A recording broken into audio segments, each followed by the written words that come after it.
Boa noite, igreja. Boa noite. Sejam todos bem-vindos à casa de Deus. Eu me chamo Felipe. Gostaria de parabenizar a minha esposa namorada ali. Hoje é o dia dos namorados, ali, ela foi colocada pela sonoplastia ali. Quando eu cheguei aqui, eu vi um casal aqui de namorados também. Então, a igreja, ela, vamos dizer assim, ela aproveita as oportunidades, né?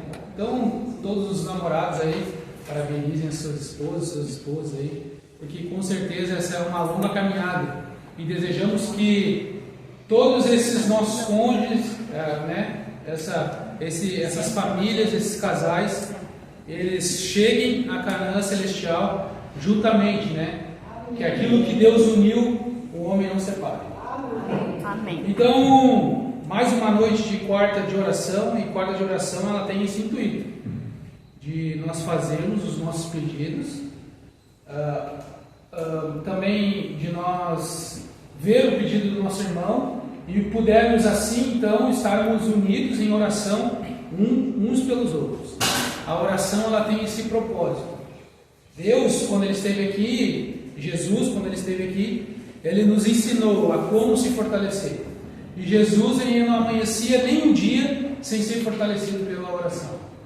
Talvez muitas vezes no seu dia você está se sentindo fraco, ou talvez muitas vezes no seu dia você tem sentido que foi um dia de derrotas. Certamente foi porque não foi exercido o ministério da oração. Então, a quarta-feira de poder, a quarta-feira de oração, ela tem esse intuito, para que você se fortaleça em oração, para que fortalecemos um ao outro, e assim como unidade, como o corpo de Cristo, pudermos estarmos unidos pela intercessão de Cristo. Então, hoje nós vamos estudar sobre Lucas, e eu convido você a estar abrindo a sua Bíblia em Lucas capítulo 15. Temos verdades hoje que Deus quer que nós ouçamos. Abra sua Bíblia em Lucas 15, 11. E talvez você que esteja abrindo a sua Bíblia, você já encontrou a epígrafe aí. E a epígrafe, ela vem dizer para nós que é a parábola do filho pródigo. Talvez a parábola do filho pródigo, ela é a história mais conhecida, né, pelos cristãos e pelos não cristãos, né? É aquela parábola onde é que a gente encontra o perdão do pai, o reconciliamento do pai com o filho que só fez besteira ali, né? Então, essa parábola, ela, apesar de ela ser conhecida levianamente, ela é muito rica, e ela tem detalhes muito envolventes nessa parábola. Talvez a parábola, a epígrafe aqui desse capítulo 15, ela não esteja totalmente correta. Certamente o nome dessa parábola ela deveria ser a história do pai amoroso, né? Ou a história do pai gracioso, o pai que derrama a graça. Porque encontramos nessa parábola esse desejo do pai de esperar o filho. Enquanto a parábola ela cita apenas 4 vezes a palavra filho, por outro lado, ela cita 10 vezes a palavra pai. Podemos dizer que essa parábola, então, ela é mais sobre o pai do que o filho. E Jesus, ele ensinava por meio de parábolas. E o que eram parábolas? Parábolas eram histórias que Jesus trazia nessas histórias o cotidiano, a cultura, a sociedade daquele tempo, para ensinar verdades celestiais. Então, esse era o intuito de Jesus ao contar histórias. Jesus ele era mestre em fazer isso. Ele era como os fariseus, eles mesmos se chamavam entre si, ele era um rabi, ele era mestre. Então, Jesus ele fazia isso para que as pessoas entendessem melhor o reino dos céus. Talvez se Jesus estivesse entre nós hoje, né, nesse tempo, a cultura, a sociedade, ela seria, as histórias seriam diferentes, né? Certamente teria alguma coisa com celular, Wi-Fi, alguma coisa assim. Então, por que eu estou trazendo isso? Para que você entenda que as parábolas, e justamente essa parábola aqui, ela tem um contexto do Oriente Médio. Ela tem um contexto de lá ou no tempos de Jesus. Então, antes de a gente ler aqui, a gente vai fazer uma breve oração, pedindo a iluminação do Espírito Santo para a leitura da palavra. Grande e eterno Deus, estamos com o Santo Livro aberto e te pedimos iluminação neste momento, para que a sua palavra seja única e eficaz em nossa vida. Obrigado pelas bênçãos já derramadas e obrigado pelo Senhor revelar tudo por meio da sua palavra. Agradecidos estamos em nome de Jesus. Continue conosco. Amém. Continuou certo homem tinha 2 filhos. O mais moço dele disse ao pai: Pai, dá-me a parte dos bens que me cabem. E ele lhes repartiu os haveres. Passado não muitos dias, o filho mais moço, ajuntando tudo que era seu, partiu para uma terra distante, e lá se dissipou todos os seus bens, vivendo dissolutamente. Verso 14. Depois de ter consumado tudo, sobreveio aquele país uma grande fome, e ele começou a passar necessidade. Então ele foi e se agregou a um dos cidadãos daquela terra, e este o mandou para os seus campos a guardar porcos. Ali desejava ele fartar-se-ás com as alfarrobas que os porcos comiam, mas ninguém lhe dava nada. Então, caindo em si, disse: Quantos trabalhadores de meu pai têm pão com fartura, e eu aqui morro de fome? Levantar-me-ei e irei ter com meu pai, e lhe direi: Pai, pequei contra o céu e contra ti. Já não sou digno de ser chamado teu filho. Trata-me como um dos teus trabalhadores. E levantando-se foi para o seu pai. Vinha ele ainda longe, quando o seu pai o avistou. E compadecido dele, correndo o abraçou e o beijou. E o filho disse: Pai, pequei contra o céu e diante de ti. Já não sou digno de ser chamado teu filho. O pai, porém, disse aos seus servos: Trazei depressa a melhor roupa, vestiu, põe-lhe um anel no dedo e sandália nos pés. Trazei também e matai um novilho cevado. Comemos e nos alegremos, porque este filho estava morto e reviveu, estava perdido e foi achado. E começaram a regozijar-se. Ora, o filho mais velho estivera no campo, e quando voltava, ao aproximar-se da casa, ouviu a música e danças. Chamou um dos criados e perguntou-lhe que era aquilo. E ele informou: Veio teu irmão, e teu pai mandou matar um novilho cevado, porque o recuperou com saúde. Ele se indignou, não queria entrar. Porém o pai procurava conciliá-lo. Mas ele respondeu ao seu pai: Há tantos anos que te sirvo, sem jamais transgredir uma ordem, e nunca me deste um cabrito sequer para alegrar-me com os meus amigos. Vindo, porém, este teu filho, que desperdiçou todos os teus bens com meretrizes, tu mandaste matar um novilho cevado. Então ele respondeu ao pai: Meu filho, tu sempre estás comigo, tudo que é meu é teu. Entretanto, era preciso que nós nos alegrássemos e regozijássemos, porque esse teu filho estava morto e reviveu, estava perdido e foi achado. Então, nós olhando para a nossa cultura ocidental aqui, não oriental, olhando para a nossa cultura ocidental, a gente vê que essa parábola aqui ela está meio errada. Por que eu digo que está meio errada? Vamos supor que, vamos pegar o exemplo aqui, o Dirceu. O Dirceu tem 2 filhos, tá? E o Dirceu ele tem uma empresa muito grande, e ele tem os 2 filhos, né? Um dos filhos é aquele filho que se empenha a aprender o ofício do pai, a tocar a empresa. E ele vai, estuda, se dedica a estudo, e enfrenta, vai e procura inovações para a empresa. É aquele funcionário do pai que dá o horário, ele está lá com a luz acesa lá, e ele está lá trabalhando para que o negócio da família continue e o pai se orgulhe do filho. Esse é o filho ali, né, que está trabalhando juntamente com o pai. Mas agora, por outro lado, ele tem um filho que ele cai na gandaia, gosta de sair, gosta de festas, e tudo mais, e daí liga pro pai à noite, ou o pai vem me buscar porque parei na balada segura, e é assim, pai, eu vivo a vida louca aí. Então a gente olhando para essa parábola dá meio a entender isso. Só que a cultura oriental ela é diferente da nossa, e ela traz verdades para nós diferentes dessa que a gente está acostumado.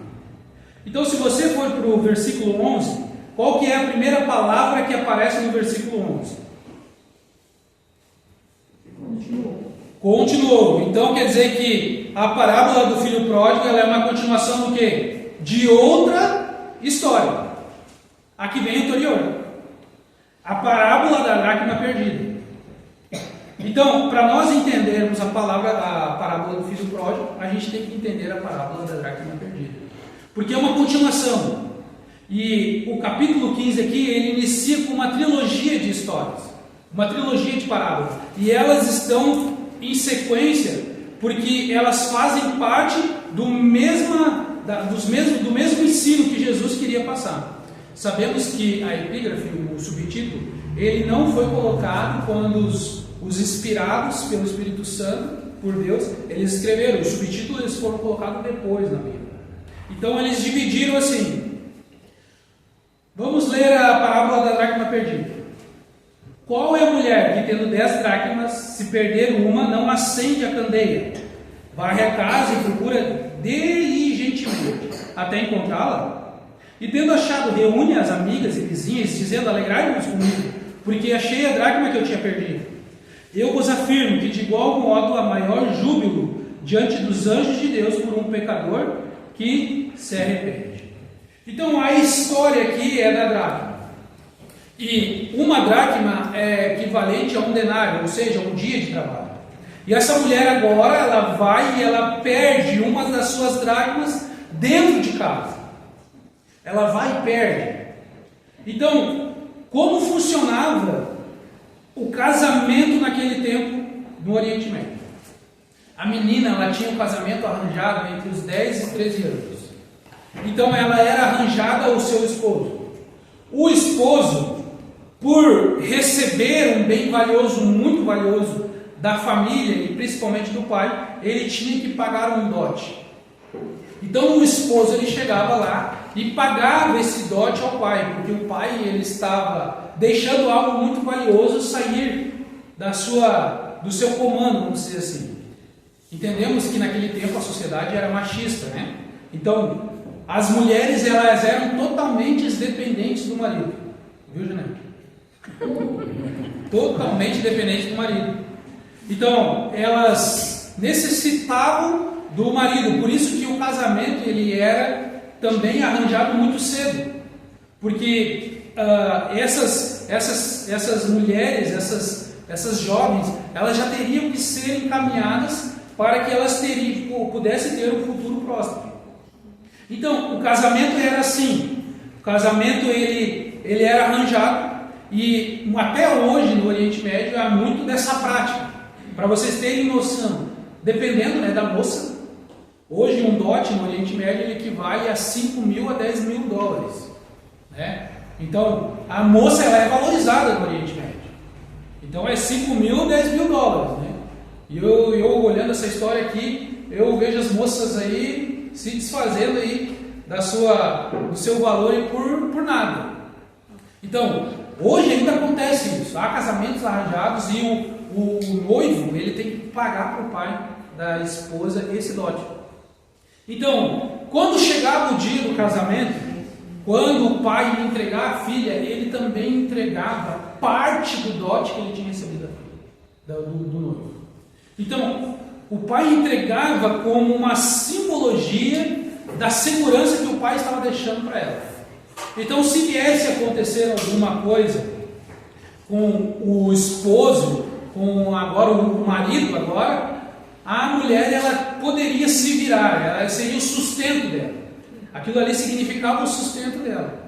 Então, a dracma para essa mulher era muito importante, porque ali significava o sustento dela, significava que ela significava a bênção do pai para que ela permanecesse. Como a mulher ela era muito dependente do homem naquele tempo, a mulher, quando perdia o marido, quando o marido, né, por eles motivos, não estava ali mais com ela, ou ela viraria prostituta, que é muitos casos da Bíblia, a gente vê a história acontecendo, prostituta Raabe e tudo mais, ou ela viraria uma mendiga, né, ou ela viraria ainda vamos dizer assim, aquela que, a viúva que dependia de todo mundo, e ela voltaria para a casa do pai. Então são essas três opções aí, né? Se o pai aceitasse, o pai deveria aceitar ela e conseguir arranjar um novo marido. Há casos ainda bem no Antigo Testamento, se vocês forem para a história, que quando se perde o irmão mais novo, ele morre, o irmão mais velho fica com a descendência do irmão e com a esposa e com os filhos, e ele trata de cuidar da esposa e dos filhos. Então, a dracma, ela era muito importante para essa mulher. Ela era muito importante, porque ela simbolizava tudo isso. Ela simbolizava o sustento, ela simbolizava a bênção do pai. Então, essa mulher, ela ficou, quando ela perdeu essa moeda, ela acendeu uma candeia e procurou diligentemente até encontrá-la. Ela procurou e colocou todo o seu esforço, sabendo que ali estava o sustento dela, sabendo que ali estaria a provisão dela. E ela vai e ela acha agora essa dracma. E ela vai e ela se alegra e fica contente de ponto de chamar as amigas para tomar um chá, vamos dizer assim, ou fazer uma festa ali. Mas a parábola da dracma perdida, ela começa também com uma conjunção adversativa. O que diz ali a primeira palavra do verso 8? Ou, né? Então quer dizer que vem uma coisa antes do ou. Ele está dizendo assim, ó, que ou também pode ser isso. Então ele une a parábola da ovelha perdida. Então a gente vai fazer a leitura da parábola da ovelha perdida. Então lhe propôs Jesus essa parábola: qual dentre vós é o homem que, possuindo 100 ovelhas e perdendo uma delas, não deixa no deserto as 99 e vai em busca da que se perdeu, até encontrá-la? Achando-a, põe sobre os ombros, cheio de júbilo, e indo para casa reúne os amigos e vizinhos, dizendo-lhes: alegrai-vos, porque achei a minha ovelha perdida. Digo-vos que assim será maior júbilo no céu por um pecador que se arrepende do que por 99 justos que não necessitam de arrependimento. Então, aqui é a parábola da ovelha perdida. E o pastor naquele tempo, o pastor, aquele que cuidava do rebanho, ele não era o dono do rebanho. A gente pensa muitas vezes que ele é o dono do rebanho, mas quem tinha rebanho naquele tempo eram pessoas muito bem aquisitivamente, elas eram ricas. Então as pessoas, esses homens ricos, eles colocavam pastores para cuidar dos seus rebanhos, ou os filhos, e assim a gente vê o caso de Davi, né? Davi, ele apacentava as ovelhas de quem? De Jessé. Então a ovelha ali, ela não é desse homem, ele cuida dessa ovelha, e tanto ele cuida que ele tem a maior responsabilidade sobre o rebanho de ovelhas. É ele que tem que levar da água, é ele que tem que cuidar para que os animais os predadores não comam as ovelhas. Então ele é a simbologia de proteção ali das ovelhas. E o que acontece? Lembrando o Oriente Médio, Jesus usa essa linguagem porque naquele tempo, para certos rebanhos alcançarem a água, porque a água era um ponto muito importante para as ovelhas e para a agricultura e tudo mais, esses pastores, eles deveriam levar essas ovelhas 4 ou 5 quilômetros para que elas pudessem tomar água. E os pastos também, há pastos diferentes, né? Quem entende de ovelha eu não entendo, mas quem entende de ovelha sabe que há pastos diferentes. Então eles levavam para os melhores pastos, eles levavam para oásis, para que essas ovelhas ficassem bem alimentadas, né, e tomassem uma água boa de qualidade e tudo mais. Só que esses 4 ou 5 quilômetros, muitas vezes, para chegar até esses lugares, era um deserto. Era um deserto, então era cheio de desafios. Era muito trabalhoso. Eu tenho um pastor de ovelha lá no meu serviço, ele cuida mais de 150 ovelhas. E ele já passa o dia inteiro correndo atrás daquelas ovelhas. É trabalhoso pra caramba. E ovelha, por mais que seja bonitinha, é um bicho difícil de cuidar. Qualquer coisinha, ela é muito sensível. Qualquer coisinha, ela já está doente, ela já adoece. E entende? Qualquer coisinha agride a ovelha. Então agora vocês veem a responsabilidade que esse pastor tinha diante daquelas ovelhas. Diante de um deserto, diante de animais, predadores, e ele tinha que levar as ovelhas. Então o que acontece? No meio desse trajeto todo, uma das ovelhas se perde. E agora ele vai e ele deixa as 99 e sai em busca dessa ovelha. E para vocês entenderem, quando algum animal se perdia assim, dificilmente se achava vivo. Dificilmente se achava vivo. Então ele vai e ele acha esse animal e ele fica muito alegre, muito contente, porque a ponto de colocar ela nos ombros para que ela não pudesse mais passar nenhum trabalho, nenhum sofrimento. Ele vai e ele coloca ela nos ombros e carrega ela, para que ali ela não, independente da situação que ela estava. Então, para vocês entenderem o quão alegre e o quão era, vamos dizer assim, importante de ele não perder a sua ovelha.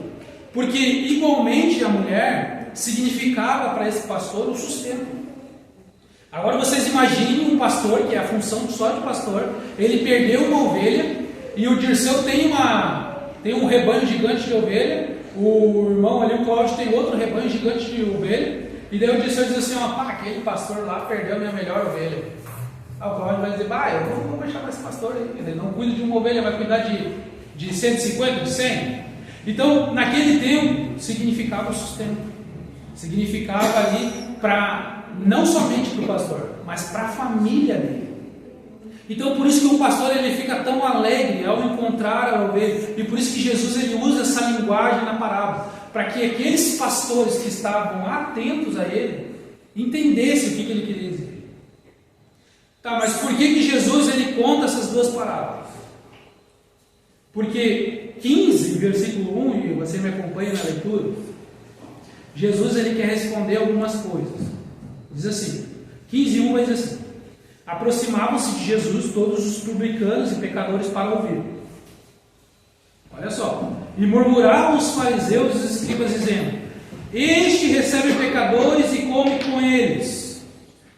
Então o que aconteceu aqui? Jesus ele estava reunido com publicanos e gentios em uma casa, e os fariseus eles passam e veem Jesus lá e diz: Jesus, tu não é mestre? Sou. Tu não é judeu? Sou. Tu não é o ungido e tudo mais? Sou. E como é que tu se junta com publicanos e pecadores? Os fariseus eles tinham o conceito do Antigo Testamento, as maldições do Monte Ebal. Todo aquele que não era judeu, ele era maldito perante os fariseus. Então Jesus ele estava se juntando com os malditos, com os impuros. E na cabeça deles, jamais o Messias poderia estar junto com os malditos e impuros. Então Jesus ele chega lá, e Jesus ele por mais que a gente pense que eu faria de jeito diferente, eu já diria: você aí, você diz aí, que é fulano, mas eu te conheço, você não é fulano.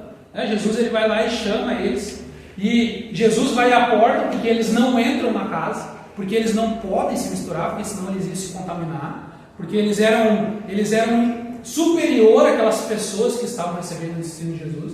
E Jesus vai à porta e começa a contar as parábolas. Eu posso contar histórias para vocês? Eles dizem: pode. E Jesus começa a contar a parábola da ovelha perdida, começa a contar a parábola da dracma perdida. E o que Jesus queria dizer tanto com a primeira quanto com a segunda parábola? A parábola da ovelha perdida é alguém que está perdido fora de casa e tem consciência que está perdido. A ovelha sabia que ela estava perdida do rebanho. Eu vendo o rebanho lá do pastor lá de serviço, eu vejo que quando as menorzinhas se afastam do rebanho, elas entram em desespero. Elas ficam até zonzas, não sabem nem para onde ir. porque elas sabem que elas estão perdidas. A dracma já não, como é uma moeda, ela está perdida dentro de casa e não sabe que está perdida.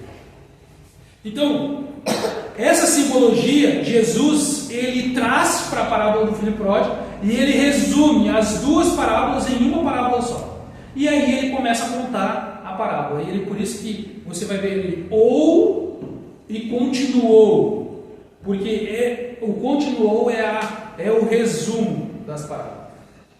Então, vocês conhecem a parábola do filho, vocês sabem que o filho ele vai e ele pede a herança do pai, e a ofensa para nós aqui, o ocidental, e por isso que eu estou dividindo isso, para nós ocidental é normal, muitas vezes o pai dá herança em vida para o filho. Mas no Oriente, até nos dias de hoje, é uma ofensa muito grave. Você chegar, o filho chegar e dizer para o pai, pai, quero minha parte da herança. É uma rebelião tamanha gravíssima. O pai ele poderia simplesmente mandar o filho embora e deserdar o filho, ou ele poderia bater no filho ali e ponto. Só que o que esse pai faz? Ele dá a parte do filho. E quando o filho faz isso, né, na cultura, era como se o filho chegasse e dissesse para o pai, pai, eu quero que você morra. Porque a herança só era dada quando o pai morresse. Então, quando o filho faz isso, é uma rebelião de tal tamanho que o filho diz para o pai, pai, eu quero que você morra. E era isso que o filho fez. O filho pegou a sua parte, dizendo para o pai que queria que o pai morresse, se danasse, não estava nem, e foi e gastou dissolutamente. Absolutamente, se vocês forem ver na continuação ali do versículo, quando o filho mais velho chega e diz, teu filho gastou com meretriz. Absolutamente diz com meretriz, com prostituição, com devassidão. É tudo que o desejo do coração dele mandava, ele fez com a parte da herança dele. Só que o filho ele chega, quando acaba tudo aquilo que ele tinha, ele chega em si e esse é o ponto-chave muitas vezes, porque Deus, ele, por mais que as pessoas andam distante dele, ele nunca se afasta de nós, e esse filho ele deu tempo para chegar ao arrependimento, e agora, diante dos porcos, diante da dificuldade que sobrevém naquele país, ele lembra que lá na casa do pai ele era feliz, ele lembra que lá na casa do pai ele tinha alimento, ele lembra que lá na casa do pai ele tinha a paz, a tranquilidade. Então, quando o filho lembra disso, o filho diz, eu vou até meu pai. E muitas das vezes as pessoas elas não conseguem ir até o pai por causa justamente do ego. Porque para você chegar até o pai e pedir desculpa para o pai, esse filho ele teve que passar por cima de uma coisa que chama orgulho. E muitas das vezes os cristãos eles são pegos pelo orgulho. É muito difícil eu chegar e pedir perdão para minha mãe, para o meu pai, ou para o meu irmão, ou para quem for, porque eu sou muito orgulhoso. Para esse filho chegar e dizer isso e ir até o pai, não somente as suas partes físicas estavam ali derrotadas, mas ele estava derrotado internamente, mentalmente. O orgulho dele tinha sido quebrado todo. Somente quando quebrarmos o orgulho, teremos sincero arrependimento. Somente quando pudermos dizer não ao orgulho, vamos poder nos arrepender verdadeiramente. Quem está distante do pai na parábola do filho pródigo? Quem está distante do pai? O filho que está perto. Hã? O filho que está perto. Os dois filhos estão distantes do pai. E é por isso que a parábola, se vocês forem ler, acompanhe comigo ali o 12. O mais moço deles disse ao pai: Pai, dá-me a parte dos bens que me cabem. E ele lhes o quê? Repartiu os haveres. Talhe ou talhes? Lhes repartiu os deveres. Quem recebeu o dinheiro? Os dois receberam o dinheiro. E aqui é o filho mais novo. O filho mais velho, ele tinha o direito de primogenitura naquele tempo. O filho mais velho, ele poderia a qualquer momento dizer para o pai: pai, não, isso é uma rebelião, eu não quero, eu não aceito isso. Você não dará a parte dele. Porque isso é uma rebelião contra o Senhor e contra a nossa casa. O filho mais velho, ele poderia a qualquer momento dizer isso. Mas o filho mais velho, assim como o mais novo, ele aceitou o dinheiro do pai, enquanto ele. Então, da mesma maneira que o filho mais novo, ele dizia para o pai: pai, eu quero que você morra. O filho que estava perto também dizia para o pai: pai, eu quero que você morra. Os dois compactuaram na rebelião contra o pai. E não pense que o pai não sabe disso. Não pense que o pai é o ingênuo da história. O pai sabe quem quer que ele morra. O pai sabe o que os filhos querem. O pai sabe o que os filhos estão fazendo. O pai sabe que os filhos estão distante dele. Certamente hoje eu posso estar falando para uma pessoa que está distante de Deus. Deus sabe o que você tem no seu coração.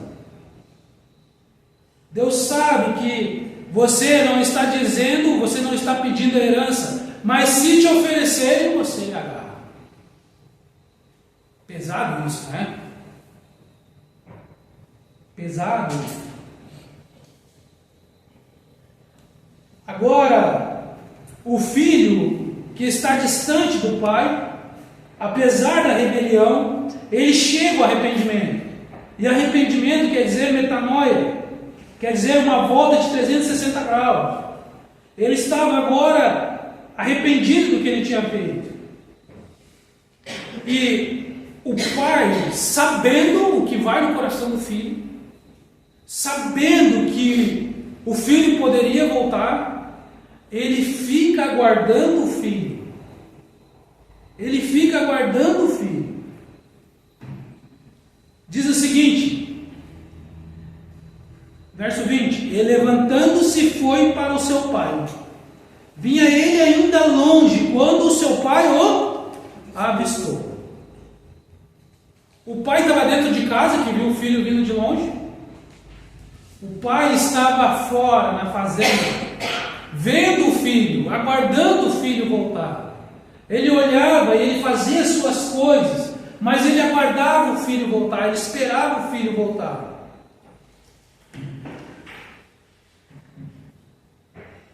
Pode ser que eu esteja falando para um dos dois filhos. Pode ser que eu esteja falando para o que está dentro e não sabe que está perdido. Mas o que está fora sabe que está perdido e necessita de um resgate. Eu não sei qual você se encaixa. Mas o pai, além de ir ao encontro do filho e receber o filho, ele vai e ele chega e beija o filho. E ele chega agora e veste o filho com uma túnica. E lembre que a gente está na cultura do Oriente Médio. Beijar o rosto e dar uma túnica significa igualdade. O pai, além de perdoar o filho, de receber o filho, o pai ainda ele diz: filho, o teu lugar está guardado. Que amor é esse? Que amor é esse do pai ao seu filho, que vai ao encontro e lhe perdoa, e além de perdoar, ele ainda o coloca sobre o alto escalão ali, o gerente, né, da sua fazenda. Lembra que quando José ele ascende ao trono de governador, ele ganha uma túnica. Lembra que José não só ganha uma túnica de governador, mas também ele ganha agora uma túnica do seu pai. desde aquele tempo, representava igualdade. E por isso que os irmãos de José ficaram tão bravos, além de ela ser bonita, representava tudo isso. O pai veste, ele dá um anel e o cobre com um manto. E ele diz: agora matamos um novilho e celebramos, alegramos, porque este meu filho estava perdido e ele foi achado. Vamos celebrar, vamos parar todo mundo e vamos celebrar. O filho mais velho estava onde? No campo. E agora ele vem, e ele vê de longe as festas, os barulhos, e chama e pergunta: o que está acontecendo? Ele diz: o teu irmão, né? O teu pai está dando uma festa para ele porque ele voltou com saúde. O irmão, para vocês entenderem, a rebelião contra o pai, quando se fazia, vamos dizer assim, a comissão dos anciãos, que regia a religiosidade daquele tempo, quando fazia esse concílio, quando havia rebelião do filho, os anciãos eles votavam unanimemente a apedrejamento. Esse pai ele recebe o filho, mas ele recebe também para livrar o filho do apedrejamento. Porque a rebelião contra o pai, isso que o filho fez, era tão grave que o povo ali ia apedrejar ele. E o pai vai e recebe ele e perdoa ele. Agora o filho mais novo vem e diz: por isso que ele diz com saúde. Vocês entendem agora com saúde? Porque ele diz: ele não está morto, ele não está machucado, não está nada, ele está bem, está com saúde. E o pai recebeu ele. E agora o pai sai ao encontro do filho, porque o pai sente falta do outro filho mais velho que não está ali, comemorando junto com ele, e ele vai ao encontro do filho, à porta da casa, e começa a conciliar com o filho. E o filho começa a fazer as suas queixas. Você sabe o que é mais interessante nessa história? Que ela não tem fim. Ela não tem fim. E sabe por que ela não tem fim? Porque Jesus ele espera uma resposta minha e tua nesse momento. Jesus ele deixa que as pessoas que ouçam essa história elas respondam por si. E essa história ela era dos fariseus, porque ela não termina, mas a história ali, o enredo, ele acaba da mesma maneira que começou, com Jesus às portas, convidando os fariseus para entrar e celebrar junto com ele a salvação, e ela termina também com o filho mais velho às portas, e o pai convidando para o filho entrar.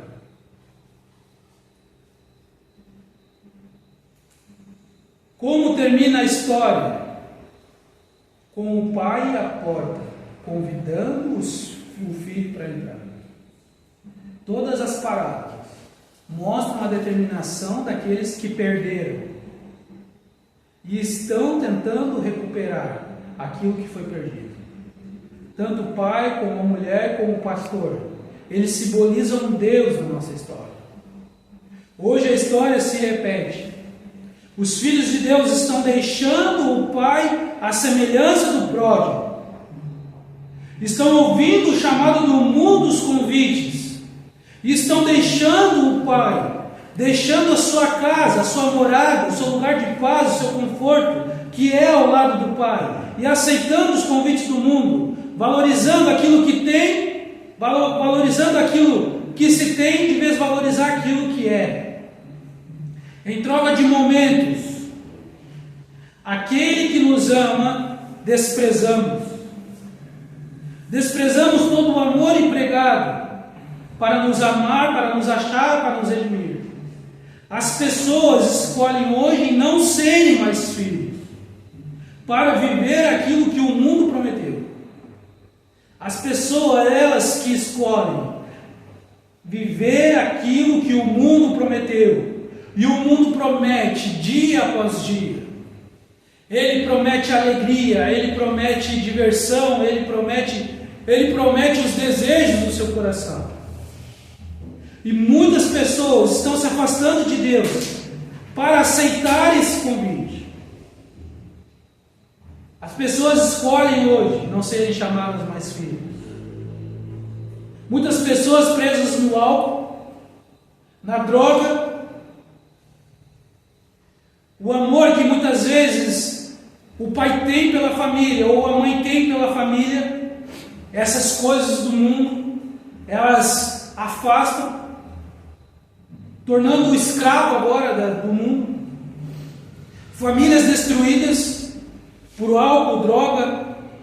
Quantos estão se destruindo por cigarro? Crianças cada vez mais novas, fumando, bebendo, se prostituindo. Pornografia, ganância, egoísmo. O amor ao dinheiro tem sido o carro-chefe do mundo. E o amor ao dinheiro tem sido o carro-chefe do pecado. Cada passo pode ser cada vez mais longe do Senhor. Cada passo que damos, se não analisarmos, pode ser cada vez mais longe do Senhor. Assim como o filho pródigo escolheu o lugar mais longe do Pai, o ser humano tem buscado alegria longe, e quanto mais longe ele busca de Deus, mais triste ele se encontra, mais depressivo, mais ansioso, mais paranoico, mais esquizofrênico. Doenças têm se alastrado com uma imensidão tal qual nunca vista, pelas pessoas procurarem alegrias e fazer os seus desejos dos seus corações cada vez mais longe de Deus. O salmista vai dizer: para onde eu irei do teu espírito? Ou para onde fugirei da tua face? Na presença. Quem já pisou no Santos dos Santos não sabe em outro lugar viver. Era assim que o filho pródigo se sentia. Ele sabia que ao lado do pai ele era pleno. Por mais que as coisas eram difíceis ali, mas ele era alegre. Ele era alegre e não sabia. O problema do ser humano é que ele não valoriza as coisas pequenas. Ele não valoriza o abraço da esposa. Ele não valoriza o eu te amo dos filhos. Ele não valoriza um abraço apertado de sua família. Mas hoje, a distância ela não faz mais sentido. A distância hoje não faz mais sentido. Da mesma maneira que o filho, uma hora ele sentiu saudade do pai, hoje a distância não faz mais sentido. O vazio dentro do seu coração, hoje ele pode ser preenchido. Deus convida você hoje para você voltar. Ainda é tempo de você voltar. Por mais profundos vales que você tenha andado, por mais profundo pecado que você andou, Deus tem graça disponível hoje para você. Você pode encontrar salvação hoje no nome de Jesus. Amém. Desde o dia que você partiu, o Pai espera você voltar. E Ele está esperando. Lembre, eu não sei se você está dentro, se você está dentro e está perdido, ou se você está fora e sabe que está perdido e precisa voltar. Mas o Pai está esperando você voltar. E hoje é o dia de voltar.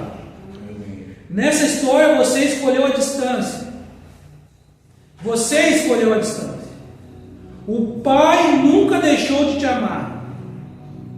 O Pai, ele teve motivos para desistir.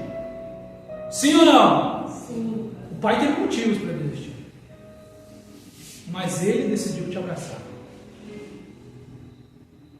Por mais motivos que Jesus teve para desistir de nós naquele Calvário, ele decidiu nos salvar. Ele escolheu perdoar eu e você. Amor igual você nunca verá. Impossível você achar. O que você decide hoje? Eu sei o que a Bíblia me fala. Deus, Jesus, resolveu te perdoar. Você decide hoje ter um encontro com Jesus? O que falta para que você volte aos braços do Pai? Talvez seja perdão. Talvez seja quebrantamento. Eu não sei o que falta para vocês. Talvez falte você sair do piloto automático, parar de buscar aquilo que só te traz mais vazio neste mundo. Seu coração cada vez mais pesado, seu coração cada vez mais triste.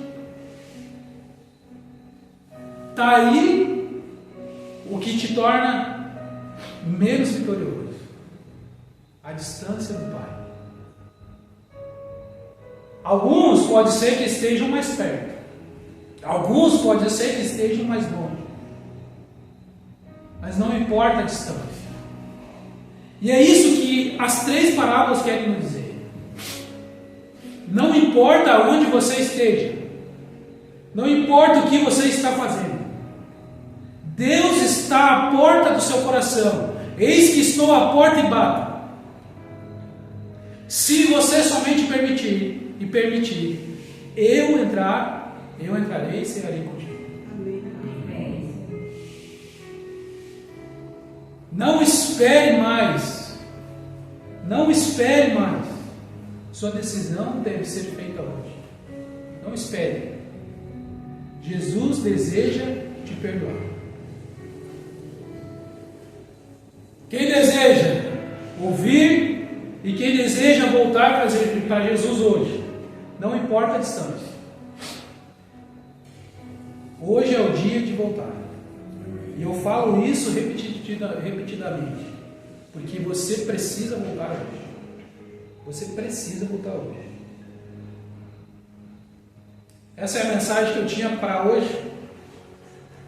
Que Deus tenha misericórdia de nós. Que Deus aumente a nossa fé, para que nós não desistimos desse caminho aí, e que Deus busque os filhos pródigos e busque também os filhos mais velhos, assim como a dracma e o ovelha. Mas para isso acontecer, ele precisa voltar hoje para mim. Se ele não voltar hoje para mim, com certeza eu não vou ter esse encontro. Convido a igreja a ficar em pé. Vamos cantar o hino final.